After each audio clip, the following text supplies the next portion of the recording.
పవన్ ధామ్ హరిద్వార్లోని బోపత్వాలాలోని భాగీరథి నగర్లో ఉంది. ఈ పవిత్రమైన స్థలము హర్కి పౌరి నుంచి 3 కిలోమీటర్ల దూరంలో కలదు. ఈ ఆలయం గురించి చెప్పుకోవాలి అంటే చాలా ప్రత్యేకమైన కళాఖండంగా చూడవచ్చు.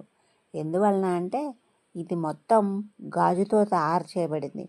ఆలయ గోడలు, విగ్రహాలు మరియు ఇతర నిర్మాణాలు గాజుతో అందంగా తయారు చేయబడ్డాయి. అన్నీ పక్కపక్కనే ఉంటాయి విగ్రహాలు. ఒక విగ్రహం చూస్తే అదే సీతారామ లక్ష్మణులు ఆంజనేయ స్వామి విగ్రహం చూస్తే పక్కన అద్దాలు ఉంటాయి. ఆ అద్దాల్లో నుంచి చూస్తుంటే సుదూరంగా అంటే ఒక 10-15 ప్రతిబింబాలు కనిపిస్తూ ఉంటాయి. మరలా దాని పక్కనే హనుమంతుడి విగ్రహం ఉంది. ఆ హనుమంతుడి విగ్రహం కూడా అలాగే కనిపిస్తూ ఉంటుంది. ఆ గాజు గోడలు ఎలా నిర్మించారో కానీ చాలా అద్భుతంగా నిర్మించారు. ఎందుకంటే ఎంత దూరంలో చూసినా కానీ అవి ఒక 10-15 ప్రతిబింబాలు కనిపిస్తూ ఉంటాయి. పక్కనే ఉంటాయి మరలా, కానీ మనకి అలా కనిపిస్తూ ఉంటాయి. ఈ ఆలయంలో శ్రీకృష్ణుడు మరియు అర్జునుడి రథం యొక్క దృశ్యం కూడా చిత్రీకరించారు. ఇవన్నీ పూర్తిగా గాజుతో తయారు చేయబడ్డాయి. అర్జునుడి రథము మరియు రథసారథి, గుర్రాలు అన్నీ పూర్తిగా గాజుతోనే తయారు చేయబడ్డాయి. పైన సీలింగ్తో సహా ఎంత బాగుంది అంటే అది మనము చూసినప్పుడు అనుభవించి తీరాల్సిందే కానీ మాటలలో చెప్పడానికి అయితే అవదు. అంత బాగా తయారు చేశారు ఈ ఆలయాన్ని.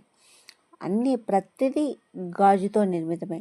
ఎటువైపు నుండి చూసినా కానీ అన్నీ చాలా చిత్రంగా ఉంటాయి అన్నీ.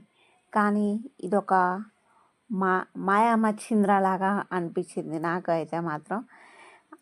హరిద్వార్లో నేను చూసిన అత్యంత ముఖ్యమైన స్థలాలలో ఇది కూడా ఒకటి అని భావిస్తున్నాను. ఎందుకంటే అందమైన చిత్రాలు, దేవీ దేవతల విగ్రహాలు, మరలా ఆ గాజు పనితనము చాలా అంటే చాలా బాగా తయారు చేశారు. అలంకరణ హిందూ పురాణాల ప్రకారం అన్ని రకాల దేవీ దేవతలు, దేవుళ్ళ విగ్రహాలు అన్నీ ఉన్నాయి. ఒక చోటు నుండి చూస్తే ఒక పక్క మనం నుంచుంటే ముగ్గురుగా కనిపిస్తూ ఉంటాము.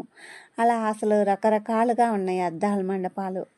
అంతా అద్దాల మండపమే. ఇక మనం కనుక దేవాలయాల్లో ఉత్సవ విగ్రహాలని ఊరేగించడానికి అద్దాల మండపంలో పెడితే అద్దాల మండపంలో బాగా కనిపిస్తూ ఉంటాయి కదా.